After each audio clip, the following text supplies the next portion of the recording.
তো খুব একটা বের হওয়া হয় নাই এই 2-1 দিনে। আজকে বের হব আমরা, যাচ্ছি সাভার মিনি চিড়িয়াখানা। মানে সাভারেও একটা চিড়িয়াখানা আছে আমাদের, সেটা হলো মিনি চিড়িয়াখানা।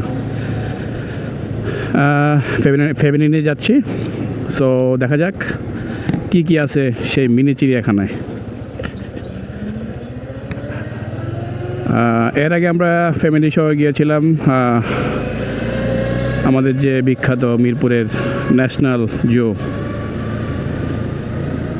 তো সেই তুলনায় আমাদের এই মিনি চিড়িয়াখানা যে কালেকশন আর কি, আপনার বিভিন্ন পশু পাখির কালেকশন খুবই নগণ্য বলা যায় আর কি। এখন ঘোরাঘুরির জন্য যাওয়ার জন্য একটাই ভালো প্লেস সেটা বলা যায় আর কি। চমৎকার গ্রামীণ এবং শহরের মিশ্রণে শহরতলির ভিতর দিয়ে যাচ্ছি আমরা। সাভার আশুলিয়া এমন একটি জায়গা যেখানে শহর এবং গ্রামীণ এর সংমিশ্রণে চমৎকার একটি পরিবেশ সৃষ্টি হয়। এটা হেভি ইন্ডাস্ট্রিয়াল এলাকা। এই যেমন এটি আপনার ইন্ডাস্ট্রিয়াল জোন প্লাস আবাসিক মিক্স জোন বলা যায়। এর মাঝখান দিয়ে আপনার চমৎকার একটি পিচ জ্বালা রাস্তা চলে গেছে। সো সেই পিচ জ্বালা রাস্তা বেয়ে আমরা চলছি। ঈদের ছুটি হওয়ার কারণে আপনার আশেপাশে লোকজন অন্যান্য সময়ের তুলনায় বেশ কম, রাস্তাঘাটে গাড়িগুলো কম। আর সবচেয়ে ভালো দিক হলো পরিবেশ ঠান্ডা এবং 2-1 দিন আগে আপনার বৈশাখী জ্বর হওয়ার কারণে ধুলাবালিও কম রাস্তাঘাটে। আগামীকাল থেকে সরকারি ছুটি শেষ হয়ে যাচ্ছে। আগামীকাল থেকে অফিস আদালত খুলবে, যদিও সেটা ঢিলেঢালাভাবে চলবে। অনেকে 24-25 তারিখে ছুটি নিয়েছে। দেখা যাবে যে তাদের অফিস ধরতে সেই রবিবার 28-29 তারিখে দেখা যাবে তাদের অফিস। আমি অবশ্য ছুটি নেই। সো আজকে আমাদের সরকারি বন্ধের শেষ দিন।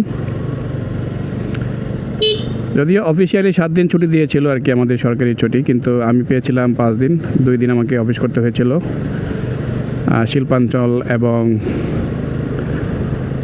গার্মেন্টস এরিয়া ভিত্তিক যেই ব্যাংক শাখাগুলো খোলা থাকে সেজন্য আমাকে যেতে হয়েছিল 2 দিন। So ultimately I have got only 5 days holiday for the Eid ul-Fitr.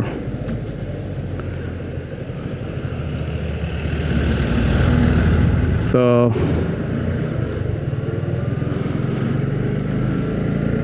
okay, let me cross that. এই রাস্তাটা পার্সোনালি আমার ভালো লাগে।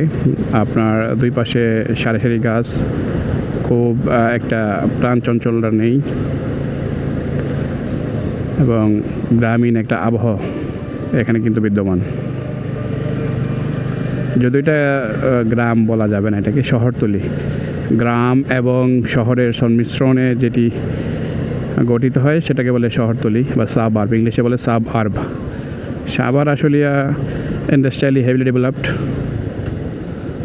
so that's the reason it is called suburb. So let's go. অসাধারণ। এই দুই পাশে সরকারি প্রতিষ্ঠান, এই যে ডেয়ারি ফার্ম, এখানে সরকারি প্রতিষ্ঠান আছে। এই যে এই পাশে এখানে দেখতে পাচ্ছি RB&F depot, RB&F home of RBFC, সরকারি একটি প্রতিষ্ঠান। এখানে না আসলে বুঝতাম না যে আসলে আমাদের ওদিক থেকে তো খুব একটা বোঝা যাচ্ছে না যে আসলে এখানে মানুষ আছে কি না। তো এখানে আসার পরে বুঝলাম যে আসলে মানুষ আছে, আসলেই জনসমুদ্র বলতে যা বোঝায় এবং সেটাই মনে হচ্ছে। Oh my god, can you believe it? অসাধারণ। আমাদের অবশ্য অটোটা ঝামেলা করতেছে।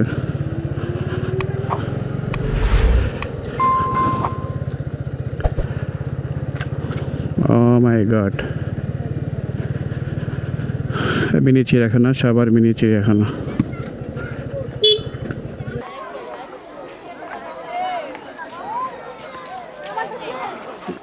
ট্রেন ছেড়ে দিল।